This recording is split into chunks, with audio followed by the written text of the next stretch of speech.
Drage moje spoštovane gledalke in gledalci, neke tople, svetle junijske noči pred parimi leti sem se vozila domov na svoj hrib in razmišljala, kaj vse moram še postoriti na vrtu naslednji dan. Bila sem še vsa prebujena od predstave, pa mi je padlo na pamet, da se na svoje gredice lahko mogoče odpravim enkrat sred noči. Rečeno, storjeno. Doma sem si nataknila na glavno lučko in se odpravila na gredico, ki sem jo hotela pripraviti za setev naslednji dan. Ko sem se spustila na kolena in zagrebla v zemljo, pa se je začelo. Luna je obilno svetila, a tišina noči se mi je zalepila v ušesa s takšno močjo, da se je od vame nekje prikradel strah. Čudne sence bližnjega gozda so oživele in od tam so začeli prihajati čudni zvoki. Polnoč. Ko sem se zagrebla s prsti v zemljo, je izpod plasti nagrbančenih grudic prigomazel živahen črviček. Moj prijatelj deževnik. Spogledala sva se in zdelo se mi je, da se je zastrmel vame kot v prikazen, ker naenkrat je vse okoli mene, zavito v črno noč, strmelo vame. In se smejalo. In jaz sem se smejala nazaj. Ja, sredi noči jih verjetno še nihče ni zmotil, te moje sopotnike iz narave.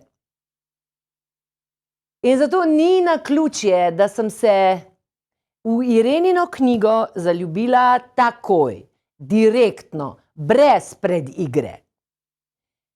Milina je srečati in brati človeka, ki čuti podobno kot ti, ki z zamahom čudovite knjige, stavkov in zlatih besed razdeli vse tisto, kar imaš rad na zgodbo, ki si jo boš zapomnil zavedno. Nismo sami. Nikoli nismo sami. Samo ozrimo se okoli sebe in poglejmo. Glejmo. Prisluhnimo. Začutimo. Dobrodošla, Irena! Irena Cerar, dobrodošla, hvala ti za obisk vabilo. Lepo te je videti v živo v studiu. Vidiš, tukaj imam tudi zlato ribico? Vidim, ja, vidim. Ki nam uresničuje želje. Ja, bova videli, če bo tudi najine danes.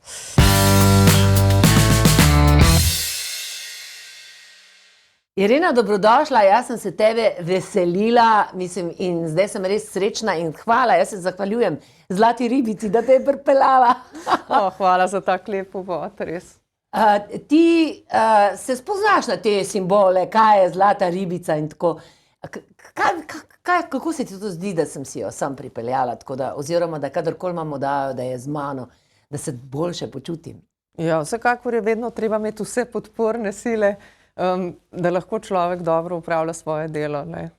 In imamo mi tudi v slovenskih pravljicah oziroma pripovedkah kakšne zlate ribice, ali je to bolj uvoženo?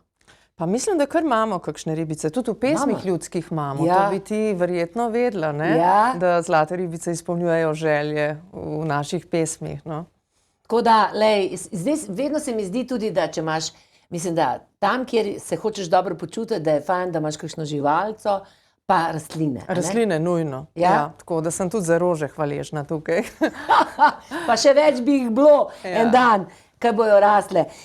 Ti si zato, da bi za začetek moji gledalci lahko razumeli, zakaj gre, bom jaz tebe prosila za tvoj opis knjige, ker se mi zdi, da je to tisto, kar bi rada jaz slišala. Kako ti, zakaj si začela, mislim, kje je bila ideja, mislim, kje se je rodila ideja in kako jo ti doživljaš, zakaj si jo napisala in zakaj približno gre?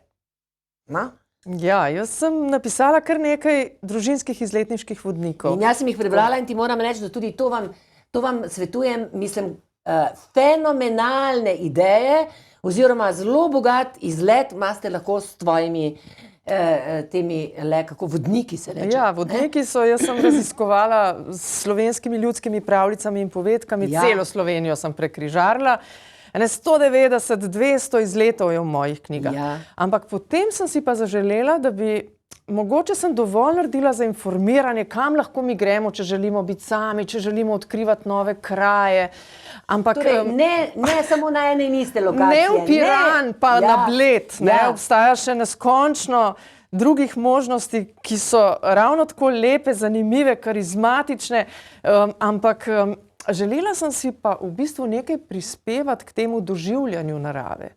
Začelo me je skrbeti ali pa motiti, da marsikdo zgolj športno ali pa storilnostno, zelo Slovenci gledamo tudi na planinarjenje, vse mora biti v nekih ekstremih, v rekordih, merimo se, te digitalne ure niso pripomogle, bi rekla, k enemu bolj mogoče meditativnemu ali pa drugačnemu doživljanju narave. No in sem v bistvu začela razmišljati, da bi napisala knjigo o slovenski naravi, ki bi pokazala, kako je večplastna, kako je zanimiva, koliko plasti nosi, ne samo to športno, nosi tudi naravoslovno, našo osebno, mitološko, en kup enih reči je tukaj noter. In seveda, če jih ne poznamo, to vpliva na naše doživljanje. Bolj je plitvo, enodimenzionalno, no.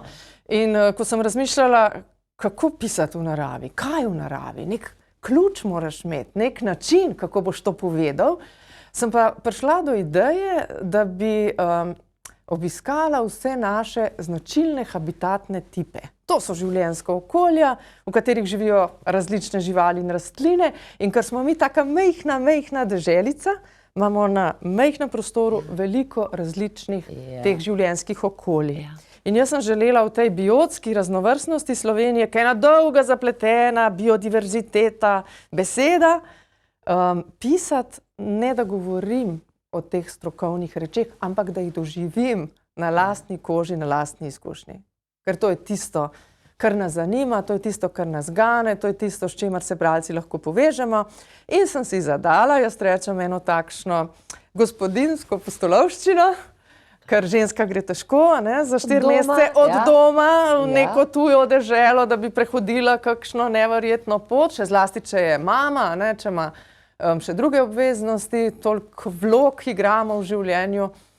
In se mi je pa zdelo, da je to en način, kako jaz pa lahko nekaj doživim. In sem šla za 7 tednov v različne kotičke Slovenije in tam poskušala poglobiti lastno doživljanje narave in o tem pisati. To je, mislim, to je tudi ta vrednost, neskončna vrednost te knjige. Se veš, o naravi brat, pa o nekem travniku, jaz nikoli ne bom pozabila, ker sem Dostojevskega, mislim, da je v Idiotu, ene 3 strani, en njegov opis, ker sem bila stara 17 let, ker sem prvič brala, kako gre on čez ta travnik, 3 strani. In sem mislila, se mi bo zmešal, ko sem pri 17 to brala. In pol, ker sem vsakih 10-15 let spet brala to isto, sem seveda imela vedno več potrpljenja in vedno več sem videla v tem. In naprimer, prej sva se pogovarjali opisati sončni zahod, jaz bi se tega bala. Mimogrede si lahko patetična, dolgočasna in tako naprej. Tvoji knjigi pa kar naenkrat spregovori več stvari hkrati. Domišljija, lepota, znanje, se pravi, jaz naprimer nisem vedela, da je Mura, da je en del Mure skoraj tako kot ena naša slovenska Amazonka.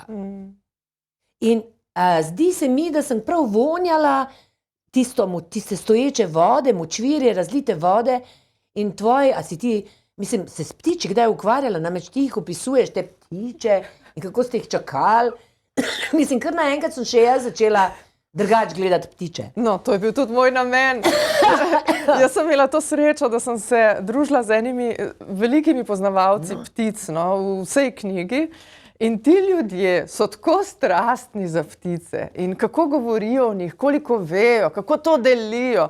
In če se ti družiš s takimi ljudmi, se to prelije nate. Jaz sem se prav nalezla od njih In to sem želela tudi pokazati, kako je pomembno, v kakšni družbi smo, kaj poslušamo, kakšne stvari delimo, kaj beremo, s kom se družimo, ker to se razlije, tega se navzamemo. No? In jaz sem si želela, da bi si te ljudje, no, ki recimo živijo zelo tesno povezano z naravo, tudi strokovno, delili en čas z mano, da bi bili pri tem tudi osebni, da jih ne bi bilo strah povedati kaj iz svojega življenja in da bi jaz ten košček te njihove divjosti tudi dobila udar. In v bistvu se je res zgodilo, no, jaz sem se v te ptice še bolj zaljubila, vedno so mi bile lepe, kot en takšen estetski element. Gledati recimo žerjave, kako letijo, te formacije njihove, pa poslušati ptice. Ne? To je nekaj čudovitega.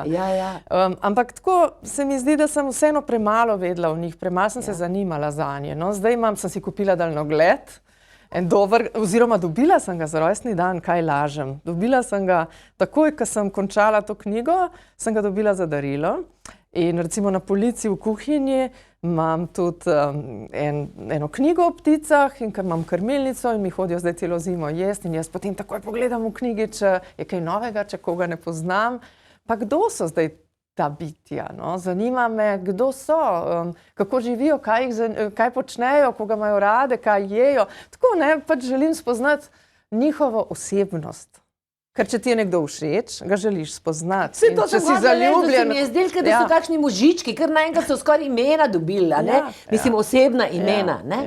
To je ena od stvari, ki sem si jih nekako zastavila, vzpostaviti res en takšen odnos do teh bitij, ne kot manj vrednih, ne kot nekaj podrejenega človeku, ampak če ti vstopaš v ta prostor narave, recimo v Kočevski Rog, ki je en ogromen, gromozanski, nepregleden gozd in si ti edini človek tam, ne, si v trenutku vržen v eno novo situacijo v smislu, da postaneš samo eden od členov tistega prostora. In ko postaneš eden košček te sestavljanke, nisi nikoli sam.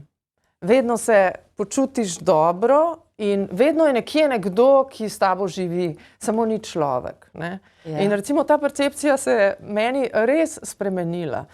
Kot da bi začela doživljati vsa ta bitja kot ene sostanovalce,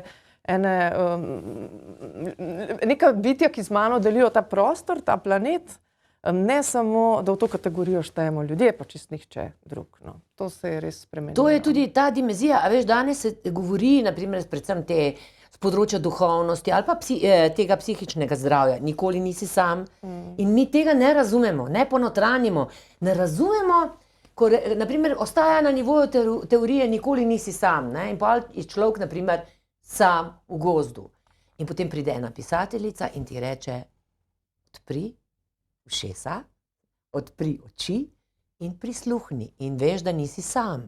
Ja, reč nekomu, ki ima to tesnobo, ki se počuti samega, da ni nikoli sam, je v bistvu kontraproduktivno lahko, ne? Ker se počutiš še slabše, ker ti pa se počutiš samega. In v bistvu sem želela sama pri sebi in morda bo še koga spodbudilo ta odnos do narave kot nekaj raziskovalnega, nekaj odprtega, nekaj, kar, jaz se zdaj počutim sam. Ja, to je dejstvo, jaz se počutim. Ampak kaj pa lahko naredim, da bi to mogoče spremenila? Se pravi, se bom usedla na eno jaso in se bom zavestno odločila, da vklopim vsa svoja čutila, ker mi naravo, svet, vse doživljamo lahko samo skozi svoja čutila. To je naš stik s tem svetom. In če ne slišimo, ne vidimo, se ne dotikamo, ne vonjamo, je tako, kot da bi doživljali svet čez eno steklo. Kar ga doživljamo v bistvu zdaj preko teh modernih komunikacijskih sredstev. To je tako, kot da bi hotel doživljati naravo na zaslonu. Ni isto. Ne gre. In tudi zato je za otroke toliko pomembno, da so v naravi, da so potopljeni s telesom v naravo. Zato, ker ti se moraš igrati tam, ti se moraš dotikati, ti moraš vonjati, ti moraš zidati škratje hiše, ti moraš listje navirati, ti moraš past, Enkrat mi je Adi Smolar v enem intervjuju, ko sem bila še urednica National Geographic Juniorja, mi je rekel, men tak lep stavek, ko sem si ga zapomnila, poznali smo von vseh letnih časov. To sem si jaz želela tudi za svojega otroka, da bi lahko poznal von vseh letnih časov in še drugih reči. Ker to gre skozi telo, skozi čutila. Zato je ta fizična izpostavljenost elementom toliko pomembna. Se zdaj tudi, meni je naprimer v eni oddaji dr. Rajovič prav rekel, ne, otrokom mora biti dolg čas, otroci morajo sedeti na travniku in gledati v luft in si izmisliti, kaj se bojo igrali in morajo pasti, morajo biti bosi, tako se tudi naši možgani razvijajo. Ja, absolutno, pa ta prosta igra v naravi, to je nekaj najpomembnejšega za vsakega otroka. Prosta igra nasploh, ta nestrukturirana, domišljijska igra. To je tisto, pri čemer se najbolj intenzivno razvijajo. Če ti želiš največ narediti za svojega otroka, ne ga vpisati vsak dan v popoldanske aktivnosti. Dajte mu dovolj časa, da skozi igro podoživi lastno življenje. Vse, kar se mu čez dan dogaja, otrok skozi igro podoživi, sprosti, tudi kakšne napetosti. Bi rekla, pride sam s sabo na čisto. Hkrati pa spodbuja domišljijo, reševanje problemov, vse te reči, ki so pomembne za življenje nasploh. In se mi zdi res škoda, da ropamo sodobne otroke te proste igre. Zato, ker smo tako naviti, tako strukturirani, vse mora biti po predalčkih. Če gremo mi na en hrib in če je pisalo tam, da hodimo 1 uro, so starši čisto nesrečni, če so hodili 1 uro pa 10 minut. Ko smo mi hodili, ne vem, z mojo hčerjo za vse te vodnike, ki smo skupaj to ustvarjali. To si vse tudi sama vse prehodila. Ja, absolutno, ne samo enkrat, tudi večkrat. In vedno sem imela sabo škornje zanjo, ker če smo mi prišli do enega zanimivega potoka, se ona tako rada v potokih igrala in je bila kar pauza, konec in smo mi ob tistem potoku raziskovali gor in dol in v škornjih in bosi, če je bilo dovolj toplo. In smo si vzeli pauzo 1 uro, pa smo potem nadaljevali pot, ker smo vedeli, da pri potokih, pri Tolmunih je moja hčer tako pečena. Zdaj sem se spomnila, naprimer, jaz živim v eni občini, ki je v prekrasnem kraju in naprimer, ko sem jaz videla, oni so imeli program, kaj bojo vse naredili in se pravi v občini, ki je sredi narave, bojo oni naredili sredi vasi otroško igrišče. Ja, ta je tudi cena boljših. In jaz vem, da se mi je to zdelo prav absurd in sem rekla, ne tega dela, mi rajši, ker je zelo blizu ta občina Ljubljane, naredimo en košček gozda, ga ogradimo, naprimer, da bo pač otroci varni, malo mogoče usmerimo, olupimo kako deblo in povabimo še une Ljubljančane sem. Ni vam treba železnih drogov in tehle drsalnic delati, če ste na največjem igrišču smo, ko smo v naravi. Absolutno. Problem je verjetno, ker se staršem zdi to bolj napredno. Ja. Medtem ko sodobna igrišča samo posnemajo, omogočajo, dajo neke gradnike, da bi potem otroci se gibali. Ampak vse to je možno v naravnem okolju. Razlika je samo v tem, da mora pa starš nekako biti prisoten. Starš ne more sedeti na klopci pa drgati telefon, pa gledati družabna omrežja, ampak mora sodelovati, mora vendarle poskrbeti pri majhnih otrokih za neko varnost, se mora z njimi igrati, se mora umiriti, mora zaustaviti svoje telo, ker otroci to vse čutijo. In sodobni starši pogostokrat to težko storimo. Jaz se spomnim, da sem, ko je bil moj najstarejši, to je se pravi res že zelo dolgo nazaj, smo šli v gozd po dežju, tudi v Škorenčkih, in se spomnim, kako je hodil po deblu od smreke, se veš, ki je še bolj spolsko in je imela tiste rogovile ven, in kar naenkrat zaslišim, kako je zakričal in je padel. In je seveda tako, tista rogovila šla takole njemu mimo vratu. Ampak hočem reči, kako se jaz pravzaprav nisem zavedala nevarnosti in hkrati je bila to in zanga in zame izkušnja, on se v gozdu še dan današnji znajde. Ja, za eno varnost osnovno moramo poskrbeti, zato ker... No, ampak veš, tudi pretirana skrb. To pa je problem. Tudi pretirana, a veš, da mi moramo biti ves čas zraven, če bojo slučajno padali, seveda je bolj, da se tem, se pravi, zdaj takim ledeblom izogibati. Ampak v osnovi otroci morajo tudi padati. Absolutno. In jih mora tudi boleti, ne? Ja, mi nekako mislimo, da smo napredni starši, če jih želimo zaščititi pred vsemi tegobami tega sveta. Ti pa ne moreš odrasti brez teh frustracij. pa brez izkušenj. Ja. Ne, se pravi, da moramo omogočiti otroku eno izkušnjo, ki je v mejah normale, Ja. ampak ne smemo pa misliti, da jih bomo obvarovali čisto, predvsem ne gre, ker s tem se pripravljajo na življenje. Ne? Ja. Sicer pride definitivno, mislim, lahko do tega, da spremljamo otroke na univerzo, ko so študenti, skrbimo za njihove seminarske naloge, kar pa res prihaja do absurdnih dimenzij. Ne? Po eni strani se govori prav o tem preveliki skrbi staršev, no, ki želijo zavarovati otroke s pretirano skrbjo in jih s tem oropajo lastnih izkušenj in lastnega zorenja. No. Ti si tudi pripovedovalka zgodb, pravljic, pripovedk, mislim, si prava zakladnica. In jaz bi se prav zaželela, sem si kakšen večer s tabo sedela, da bi te vprašala, naprimer, kaj že pomeni bela kača s krono? To je tako slovenska, ne? Slovenska narodna, ali kako povezana, ne, z prav slovenstvom, staroselstvom. Ja, eden od simbolov, blagostanja. Meni je bilo zanimivo ravno za svetišča narave. Sem ene stvari nekako na novo preštudirala tudi zase. No. Prej sem se ukvarjala bolj kot pripovedovalka, iščem zgodbe, ki so meni zanimive za pripovedovanje. Ne. Kot neka voditeljica po naravi. Jaz sem dolga leta, 8 let vodila pravljične poti, kamniške pravljične poti. Krasno. To je bilo eno družinsko potepanje s pripovedovanjem zgodb po naravi. Tako da sem zasnovala celo pustolovščino, ne, tako kar sem prej recimo zasebno, za lastne potrebe, za lastno hčer ali pa za planinsko društvo, sem potem dejansko za družine snovala takšne pustolovščine, ki so vključevale malo hoje, malo igre, kakšnih takih, bi rekla, načinov, kako se otroci z naravo povežejo in enega osrednjega pripovedovalskega dogodka, da sem na eni lepi jasi, recimo pod planinami, našla en prostor, kjer smo se potem posedli in sem jaz pripovedovala te zgodbe iz okolice ali pa slovenske nasploh. No.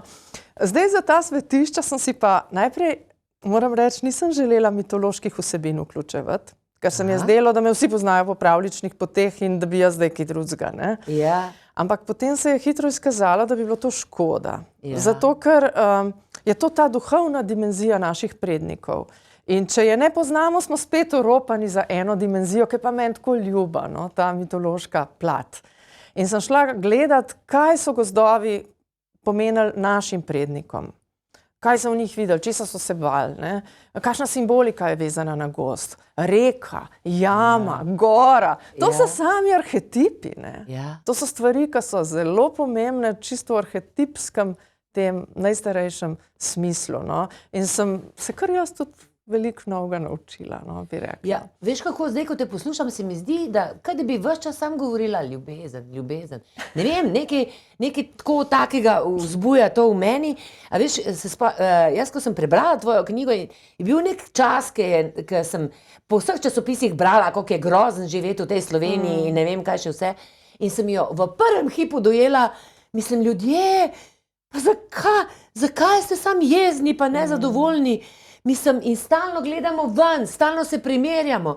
Sam pejmo skozi vrata, do Mure se odpeljmo. Mislim, če ne zmoremo, naprimer, ideje, pa vzamemo v roke tvojo knjigo. Ja, ali pa kakšen vodnik. Ali pa, ne vem, na Mokart se odpeljmo, ne? A ne veš, vem, kaj je v nas. to je tudi domoljubje na nek način. Seveda je. To je ljubezensko pismo. Ja, to je ljubezensko pismo v svoji domovini. To je 300 strani dolgo ljubezensko pismo. Brez patetike, ampak jaz sem s svojimi nogami res prehodila vso Slovenijo in je to tako, da bi poljubljal telo nekoga, ne, s temi drobnimi nožicami. V bistvu spoznavaš svojo domovino s lastnim telesom, ne, z lastno prisotnostjo. Kot prvo si vzameš čas, ki ga temu nameniš, potem študij, da se poglobiš v stvari.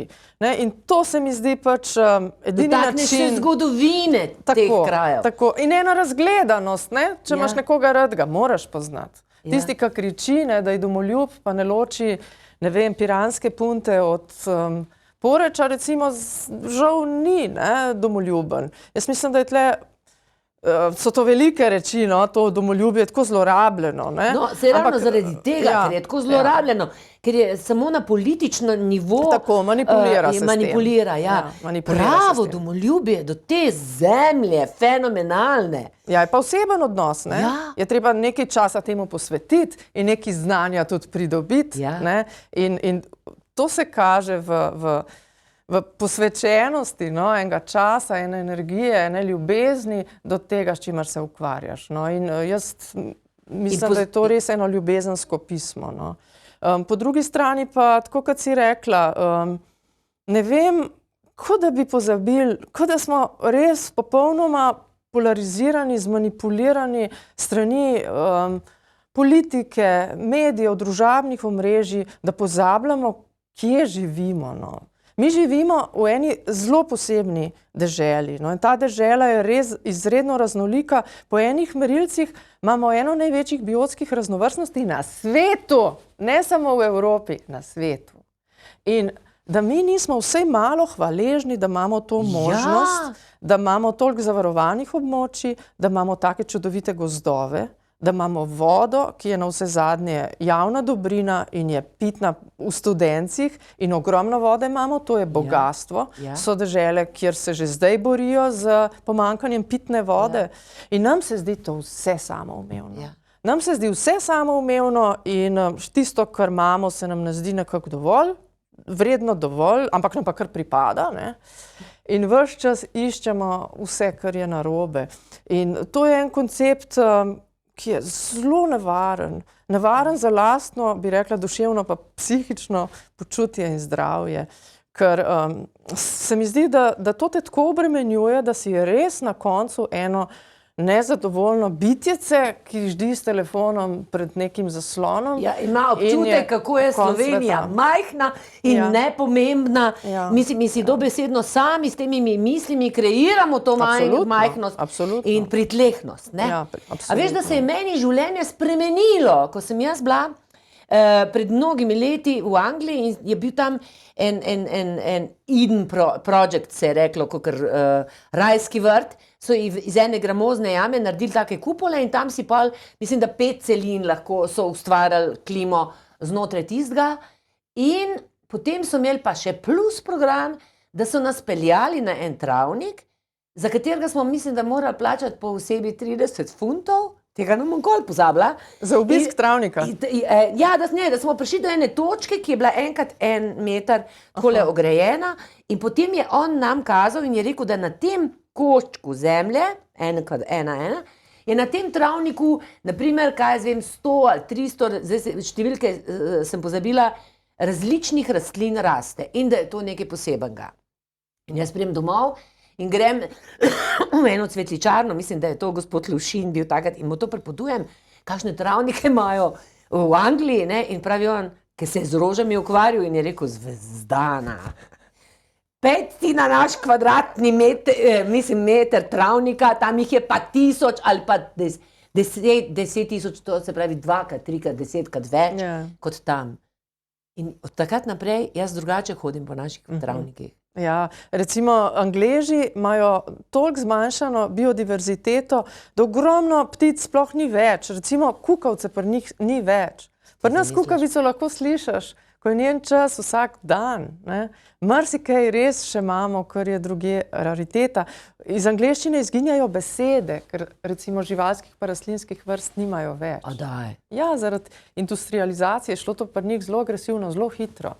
Pri nas pa na srečo ni toliko slabo, no, kar se te biodiverzitete tiče. Je pa res, da v njej čisto premalo vemo. Ne. Jaz sem si pri sebi rekla, živim v državi, v katero hodijo številni tujci opazovati medveda, recimo. Ne. Pri nas lahko slišiš volka, imaš območja, kjer imajo vse 3 divje velike zveri. In jaz v bistvu nisem videla še nikoli niti sove v živo, nisem šla gledati medveda, volka, ki je to tam nekje v gozdovih živi, ne. In sem si zaželela, da bi pa vendarle, če že tukaj živim, se malo približala temu svetu. No. To je bil tudi en čas zame, tako, kako bi rekla, doma jih ne zanima toliko, da bi šli ravno medveda gledati. Mene pa to zelo zanimalo. No? In sem si Moraš priti k meni. Jaz sem nedavno videla risa. O, srečnica. Ja. Ker ris je zelo plašen, ne? On se zelo težko pokaže. Jaz sem ga takole videla. Mislim,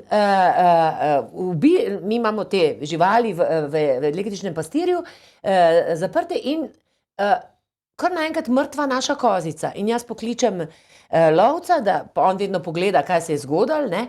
In pravi, ja, to je bil pa ris. Sprem, kakšen ris, se mi nimamo risov, mislim, so mogoče, mislim, vedela sem, da so naseljeni, ampak, mislim, pod kurečkom risa, ne. In naslednji večer se vračam domov z predstave in vozim in na unem našem makadamu se ceste nekaj čepi in jaz tako, se veš, te mi se drugač vidi, smisel, kaj je kakšna naša koza ven skočila ali kaj, in skoro čist bliz pridem, odprem vrata in rečem, kaj je zdaj, no? Premaknem se. In, a veš, kar naenkrat se glavica obrne in vidim čopke. In me je, mislim, seveda sem šla v avto, ker sem se ustrašila, ampak on se mene ni ustrašil. Se oni ne plenijo žensk zvezdana. Ampak jaz sem domov prišla in sem tula risa sem videla in ja, veš, da mi je pal, pa mi je sin rekel, kaj pa tule, še risa si videla, se to je ful lepo, ampak se ti bo on bo požrl naše živali, ki jih mi gojimo, a veš, v kaki, pravzaprav sem bila, kako bi rekla, en svet, jaz sem se počutila res blagoslovljeno, da sem ga videla tako blizu. Res. Ja, pa ko oni se tako bojijo, ampak zdaj si že druga, ki mi tako zgodbo pripoveduješ, se mi zdi, da zgubljajo nek strah pred človekom. En gozdar mi je razlagal v Kočevskem Rogu, da je srečal risa, ki je hodil po cesti in se sploh ni pustil motiti. Veš kaj, meni so pa razložili, ker to pa je bila kar mal, razložili, da ris v bistvu ne pride in tisti ris, ki se ne boji ljudi, s tistim je nekaj narobe. Ja.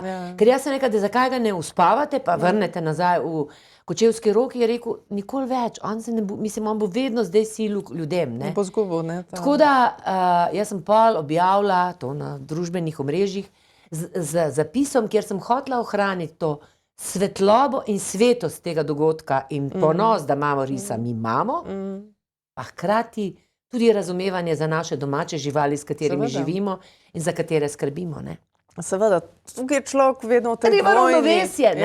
Ja, in to je težko iskati. Je treba biti odprt, no, za iskanje dobrih rešitev, tako bi rekla.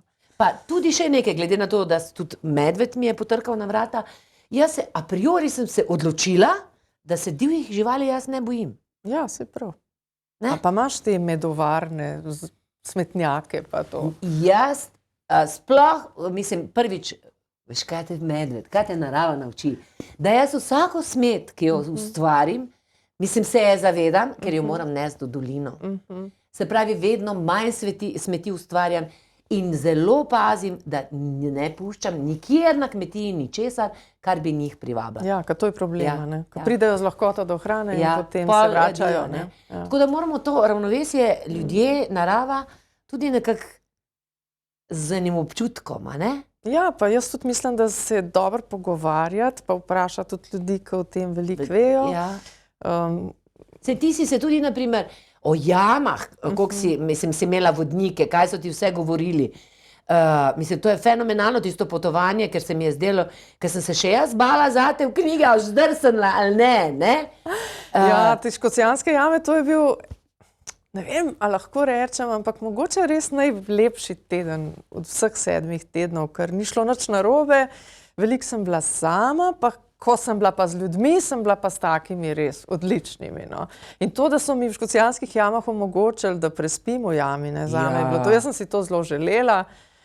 In oni tega ne delajo, to je treba povedati, oni so zavarovano območje, so UNESCO, dediščina, načeloma tega ne počnejo, ampak za tak naravosloven projekt so naredili izjemo, tako da sem pač imela to izkušnjo enega spanja v tej črni temi, no. Pa to, da sem šla lahko do konca jame, ne, to pomeni, da smo zapustili ta turistični del, tam, ko gremo pač običajni obiskovalci in sem šla tako, kot grejo jamarji, do konca tega te soteske kanjona, ki jo ustvarja reka, do tistega sifona, kjer to potem ponikne in pride ven kot timava tik pred izlivom v morje. No. In to je res fascinanten svet. No. Tudi ta Martelova dvorana, ne, to je, mislim, da druga največja dvorana evropska. Menda bi noter lahko to baziliko svetega Petra iz Vatikana postavili noter. Sam, ko si ti tam in je vse tako črno in temno in neosvetljeno, ne, nimaš tega občutka, ampak so vse to zmerali in so mi pol povedali in to so res neznanski prostori. Ne. Ta kanjon, zaradi katerega so Škocjanske jame opisane v UNESCO, to je nekaj posebnega in ta zgodba prvih raziskovalcev Škocjanskih jam iz 19. stoletja in ta mitološki aspekt tega svetega prostora, velike, male doline, Mušje jame, to so take zgodbe in kamorkoli pridem, pravijo ljudje, da tega niso vedeli. Ne. Mi gremo enkrat v Škocjansko jamo, odkljukamo in to poznam. Ali pa ne grem v Škocjansko, saj sem bil v Postojnski. Ampak to nima veze, ne. Škocjanske jame imajo toliko zgodb, toliko plasti, no. To pa res, a greva skupaj enkrat? Greva! Jaz sem se čisto zaljubila. Že prej sem bila zaljubljena v Škocjanske, zdaj sem se pa še v okolico, že eno parcelo iščem. A res? To sem te hodila vprašati. Potem ti živiš v Ljubljani, ne? Ja, jaz sem Domžalčanka živeča v Ljubljani, ja. A ja, si Domžalčanka. V knjižnici si nekaj tudi zelo veliko preživela časa, ne? Ja, odraščala sem v šoli. Ja. Ker sta bila starša zaposlena v osnovni šoli in sosednja soba, moje sobe, je bila knjižnica. In sem bila res srečnica, ker namesto v vrtec so me dali k tej knjižničarki paziti. In ona se je z mano veliko pogovarjala, mi izposojala prave knjige in ko sem jih prinesla nazaj, je pa ta gospa Ima vedno postavljala takšna dobra vprašanja in jaz sem morala misliti, se izražati, to povedati. In to je, ona je oblikovala mene kot bralko, strastno bralko in ona mi je dala prva pravico do besede. Ker v naši družini nekako je bil oče glavni, to je bila taka res klasična patriarhalna družina in otroci nismo imeli prav veliko besede. Ne? In smo se tudi tako počutili, ne? Da je bož, da si kar tiho. Ne? In jaz, ko sem bila tretja reva, najmlajša, pa sploh ne bi imela besede.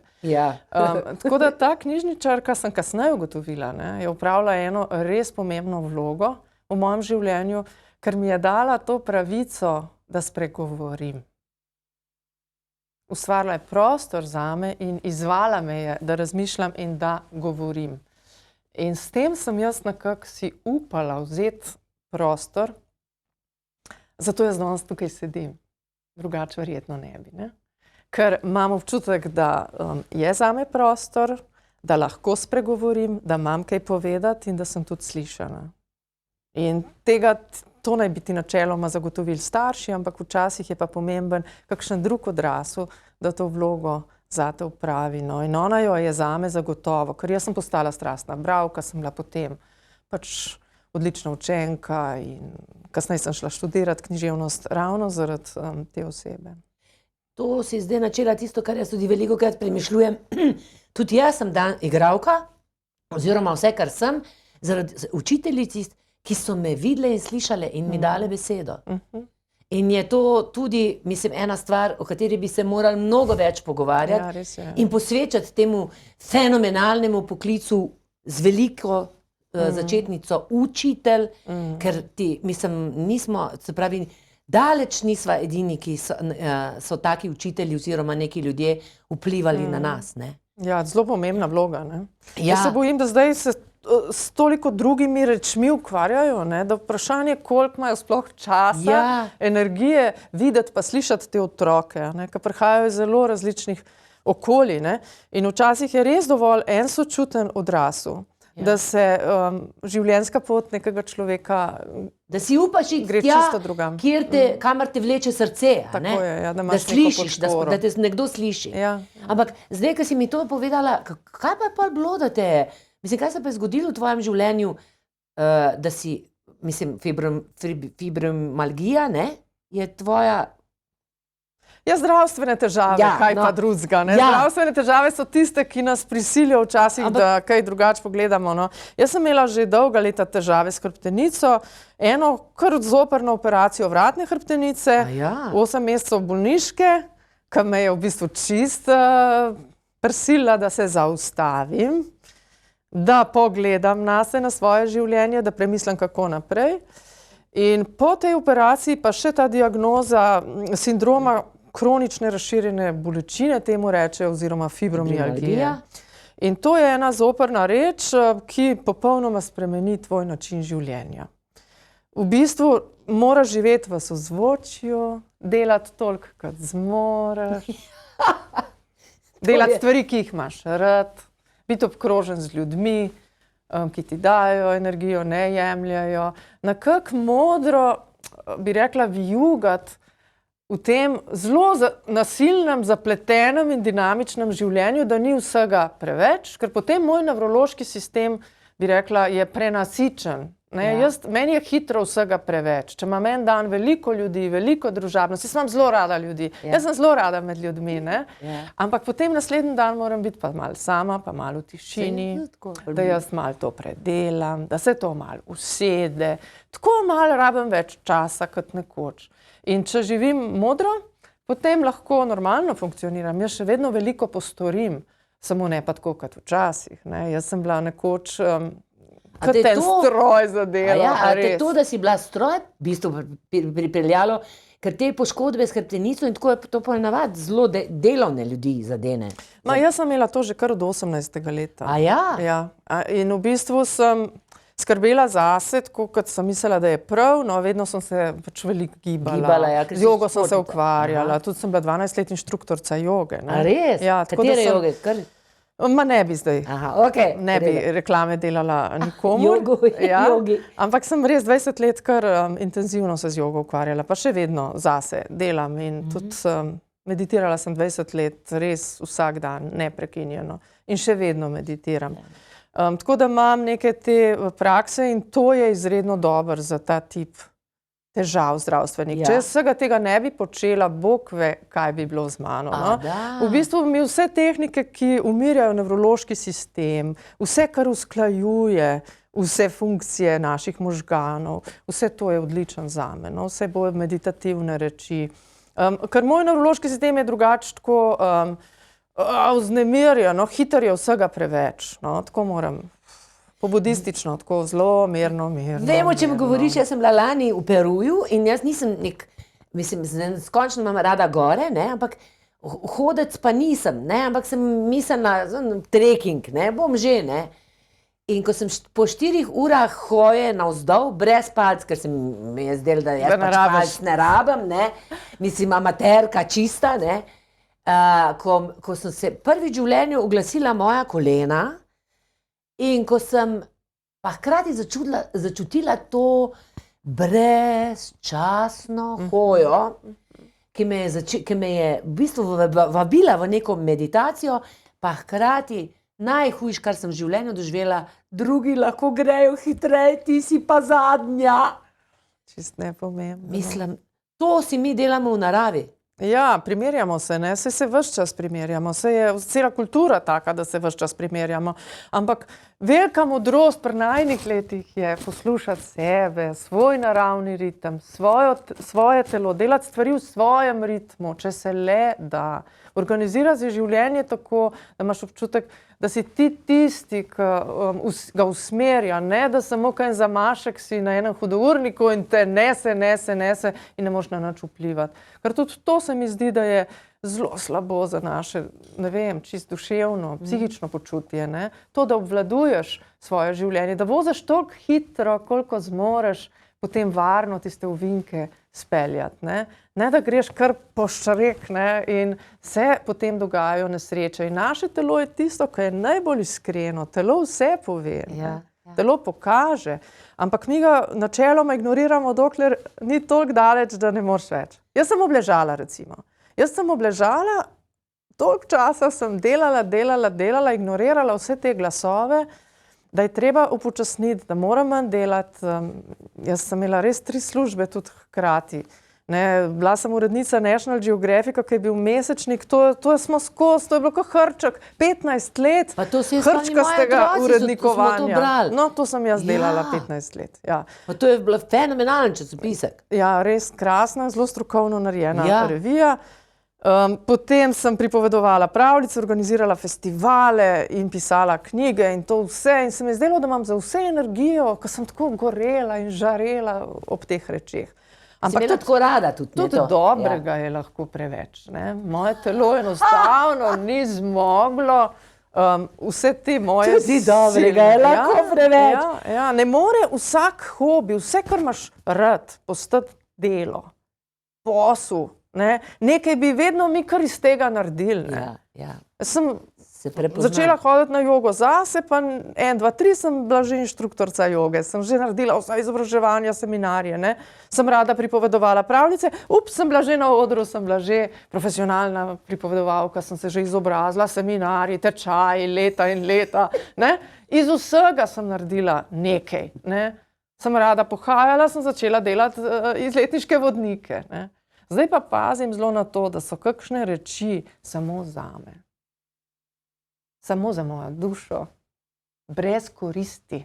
Ker je v tem svetu, mora biti vse koristno. Mi imamo en tak grozen občutek, da moramo neprestano biti aktivni, upravičevati svoj obstoj. Ne, jaz sem imela, kaj me je pripeljalo k tem težavam, bilo zelo boleče, ker sem prišla v bistvu do tega spoznanja, da če ne delam veliko, ne samo, da moram delati, moram tudi veliko delati in dobro delati in uspešno delati, potem nekako upravičujem svoj obstoj. Ja, poznam. In to sem jaz prinesla iz svoje družine. Ne? In ta bolezen in te težave so me pa pripeljale do tega, da sem jaz mesece in mesece posvetila temu svojemu odnosu do dela. Kdo sem jaz, če ne delam? Kdo sem jaz, če ne morem delati od jutra do večera? Kdo sem jaz, če kdaj tudi ne morem? Ne? Kdo sem jaz, če bom delala pol manj? Ne? A sem še kaj vredna? Ja. Vso vrednost človeškega bitja sem navezovala na delo. In sem imela kar eno obdobje odvajanja. In potem pa še slišimo delo na sebi. Ja, pa še delo na sebi. Ja. Namesto, da bi bilo veselje samim seboj, recimo. A ti zdaj uživaš? Namreč ta knjiga je uspešna in tebi je uspelo nekaj.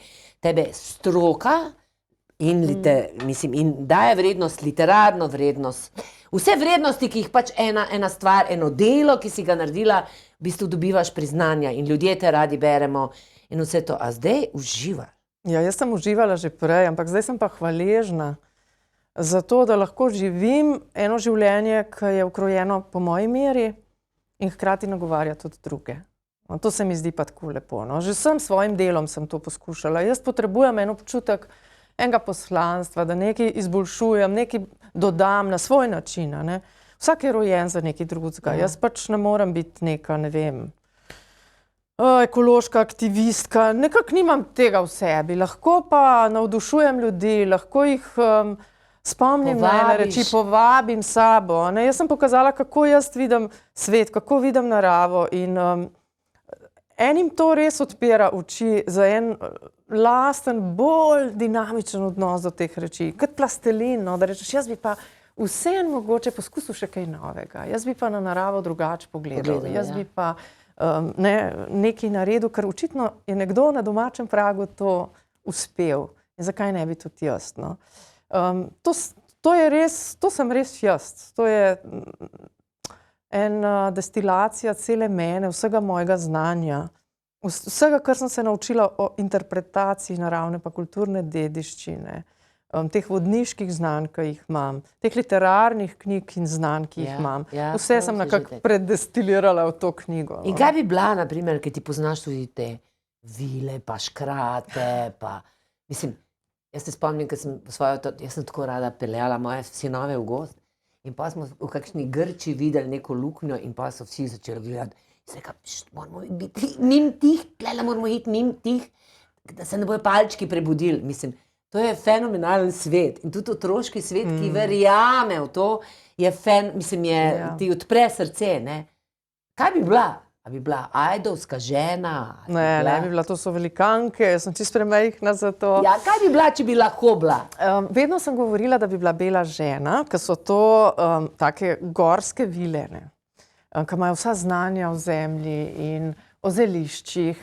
V Zlatorogu nastopajo bele žene. One so imele te svoje črede in Zlatoroga, ki jih je vodil, in so poznavalke vseh teh zemeljskih znanj, za vsako rastlino vejo, zakaj je dobra, in so to učile ljudi in so pomagale porodnicam na porodih, in so bile zraven, so želele dobro življenje. Tako so se mi zdele misteriozne, modre ženske. Niso pa marale, da ljudje pridejo preveč blizu. Ja. Tako eno mejo je vendarle treba imeti.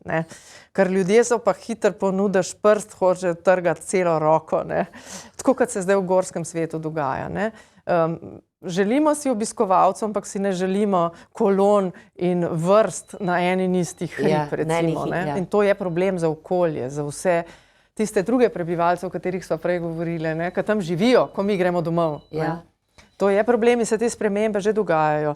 Ampak zdaj, zadnja leta si pa želim, se pa bolj vidim kot ena divja žena, ena divja baba. To je pa en tak arhetip starejših, modrejših žena, ki imajo tudi že kar kaj za sabo, pa kakšno skrivnost. In so pa bolj svoje glave, pa živijo tako, kot jim paše. Ne tako, da bi bile drugim všeč. Ampak če to, kar zdaj ti pripoveduješ, se pravi, to je od nekdaj ta princip močne ženske, samosvoje ženske, modre ženske, ženske, ki razume svet tudi skozi intuicijo in tako naprej. Se pravi, to je ves čas že bilo. Zdaj se pa danes spet sprašujemo, da ljudje ne marajo močnih žensk ali pa da moramo močne ženske malo kakšen korak nazaj stopiti in dati moškim več prostora. Mislim,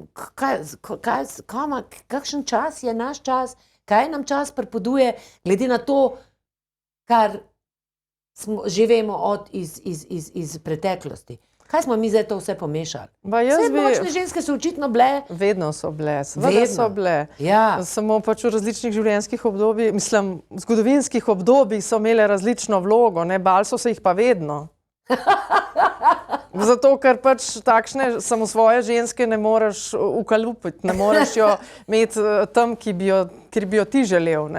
Ampak če pomislim na svojo žensko družinsko linijo, vendarle mislim, da sem v najboljšem zgodovinskem obdobju. Moja stara mama po mamini strani rodila 15 otrok. Moja mama je 15. otrok. In ona jih je rodila doma. V enem intervjuju je nekoč rekla, sem dobila en tak izrezek iz enega starega časopisa, ona je bila iz Gornje Savinjske doline, izpod Volovljaka, čist zadnje hiše v dolini, čist pod hribi, pod Veliko planino na štajerski strani. In ona rekla, jaz sem doma rodila vse otroke, saj to ni nič tacga, saj to smo včasih vsi. In tudi v knjigi jo omenjam, ona je nosila 50-kilogramske žakle cementa za gradnjo Kocbekovega doma na Korošici. Ona je bila čist drobna, majhna ženička. Imela težko življenje, zelo povezano z zemljo, z naravo, ampak tudi se je mogla boriti za to preživetje. Te otroci niso bili doma, pa niso jih pazili, da se ne bi po deblih sprehajala, ampak so morali iti v svet, morali so iti služiti. To ni bila družina v današnjem pomenu besede. Ti starši niso skrbeli za 15 otrok. Ko je bil otrok dovolj star, je šel služiti nekam, je šel v šole, odvisno kako se je njegovo življenje vrtelo. Potem druga generacija povojna, moja mama, mi je pa res prizadela ta ena tako zgodba, ki je mimogrede omenila, da ko se je ona kot mlada, lepa nevesta primožila k mojemu očetu v njegovo vas, se ona ni smela sama sprehajati ob potoku, ob tej rači, ki je tudi v knjigi omenja, da bi šla na sprehod, ker je to pomenilo, da nima kaj delati doma. Da je slaba gospodinja, da je slaba mati, je treba delati. Je treba nekaj speči, je treba nekaj pokazati, je treba nafutrati ljudi. Časi so se, hvala Bogu, toliko spremenili, da tudi ona se zdaj lahko sprehaja popoldne in da vsi vemo, da je gibanje pomembno, da je zdravo, da ga potrebujemo, da bomo dolgoživi, da bomo zdravi v starosti in tako naprej. Tako Tako da se mi zdi, hvala Bogu, da živim v časih, ko grem lahko za 7 tednov od doma, imam podporo partnerja, otroka, družine, se nikomur ne zdim čudaška, da imam to globoko potrebo tudi po času, ki ga lahko preživim sama. In se potem vrnem kot ena bolj zadovoljna, bolj polnokrvna ženska nazaj v svoj dom med svoje ljube. Ne gre za to, da mi ne bi bili dragi, ne gre za to, da mi ne bi bili pomembni. Gre za to, da jaz kot ena ženska v 21. stoletju nahranim ene potrebe, ena hrepenenja. Jaz sem zelo rada sama, jaz sem zelo rada v tišini, ker takrat se stvari začnejo razpirati, takrat se misli lahko dokončajo, dokler si ti obkrožen z vsemi dražljaji, s telefonom in soljudmi, je včasih težko že eno misel razviti do konca. V teh tišinah se skriva še marsikaj, ne? Ja. To sem te še hotela vprašati za na konec, ko tako res, mislim, prav zrel, mislim, kako bi rekla, res modro govoriš in gledaš na življenje. Kako je, naprimer, kako ti se tle v knjigi zelo lepo opisuješ in se prav dotakneš teh jabolk in teh dreves in vsega tega. Kako se pravi do vsake stvari okrog sebe, predvsem pa do narave, ki ne obsoja in ki sam tam je, se pravi do debla, se začneš, kako ti to čist najbolj intimno doživljaš drevo, kamen, travo? Kako bi to, v tem sicer pišem, ne, precej, ampak naučila sem se, da poskušam vzpostaviti odnos. In odnos vedno vzpostavljaš s telesom in s čutili. In si vzamem čas. Čas je ključnega pomena. Tudi teh 7 tednov, jaz ne bi mogla iti v 7 dneh. Zakaj bi šla jaz v 7 dneh v gozd, k reki, v gore, jame, soline, mokrišče, morska obala, kulturna krajina, sadovnjak, na travnik, a ne? Tako bi si poštena Slovenc naredil, a ne? Dajmo v čim hitrejšem času, to bomo zdaj, vsi bojo osupli in me bojo pohvalili. Današnja vrednota je zame to, da si lahko vzameš čas in ko si ga vzameš, si se sposoben tudi umiriti. Ne da potem, ko si ga vzameš, pa ves nervozen. Telo potrebuje čas za to umiritev in jaz imam to možnost, ker sem samostojna ustvarjalka, samostojna popotnica in podjetnica, da sem si načrtno lahko vzela ta čas. Ker to jaz imam, jaz to sem lahko prispevala k temu raziskovalnemu projektu. In sem si vzela čas in sem si tudi vedno rekla, vzam si čas, da posvojiš ta gozd, da se spoznaš z njim, s to lipo, tako kot bi s človekom. Sej ne prideš ti k človeku, pa ga kar posilaš sam s sabo pa svojimi zgodbami. Vzpostaviš se, začneš pogovarjati, če se ujameš, greš naprej, če si všeč, greš lahko kaj pojesti, kaj popiti in tako se stvari razvijajo. Z drevesom pa ravno tako. Jaz sem šla vsak dan k temu drevesu, k tej lipi, ki sem jo imela v Kočevskem gozdu, pa sem pod njo ležala, pa sem jo poslušala, pa sem jo opazovala, pa sem se je dotikala, pa sem ji začela govoriti stvari. Jaz sem se začela z vsem pogovarjati, ker sem bila sama. In začneš doživljati v bistvu njih kot ene družinske člane. Bodi si tisto miš, ki me je obiskovala, bodi si kuno, ki je vsako noč prišla. In nekako naravno je, da se začneš s stvarmi pogovarjati in tako tudi s tem drevesom. In jaz sem prepričana, če bi jaz z njo živela 1 mesec ali pa 2 ali pa 3, bi se ta odnos ves čas nekako poglabljal, se spreminjal. Začnem pa vedno, se mi zdi prav taktilno, prav z dotikom, z objemom, z vonjem, tudi s pogovorom. In recimo, ena lepa praksa, ki sem jo počela, ko sem se učila pravljice za pripovedovanje, sem vedno na začetku to doma, potem se mi pa zdelo, pa zakaj bi jaz to doma? Jaz pripovedujem zgodbe o naravi, o drevesih, na prostem. In sem vedno združila spet 2 prijetni stvari in sem šla na sprehod, na en kraj, kjer ni nikogar in sem na prostem pripovedovala drevesom a ne? Te zgodbe, ko sem jih pač pripravljala za nastop. In tako mi je bilo vedno sem si naredila tako preprosta reč, ampak meni je to polepšal dan, polepšal življenje. Hodila sem malo, bila sem na lepem kraju in pripovedovala sem pticam, drevesom, komorkoli. To jaz tudi delam, gremo, si kakšne svoje vloge. Ja, in se mi zdi, da s tem postavljam tudi en odnos in zdaj berem različne študije, ki potrjujejo, da nas v bistvu dejansko ta bitja tudi slišijo. Zelena bitja, stoječa bitja. Lažje to razumemo pri hišnih ljubljencih, ali pa pri res majhnih otrocih, pri dojenčkih, kako se vse sporazumevaš lahko brez besed, na ta čuten način s telesom. Jaz imam mačko, ki imam strašno rada. In se mi zdi, da res vse se razumeva, samo že naših človeških besed ne govori. Ne? Ta subtilnost, nekaj treba razviti, mogoče kakšne uspavane čute, se pogovarjati in jih tretirati, kot neka bitja, ki morda govorijo drug jezik, ampak na tem telesnem nivoju smo si pa podobni. Kot spremljevalci samotnežev in čudakov. Dobra, velika bitja, ki spregovore, ko umolknejo ljudje. Ko sva lepo zavili tole pesniško, zgleda, da so pesniki imajo to dimenzijo. Absolutno, vedno so jo imeli tudi ta estetski odnos do narave, so znali videti lepoto, kar se danes čist premalo se mi zdi vidi in omenja. Hvala ti, jaz pričakujem, da se boš ti meni podpisala v tole knjigo, ker to pa moram imeti. Vas pa vse vabim za kakšen komentar, za kakšno mnenje in založba Umko pa vam podarja 3 Irenine knjige. Se vidimo naslednji ponedeljek.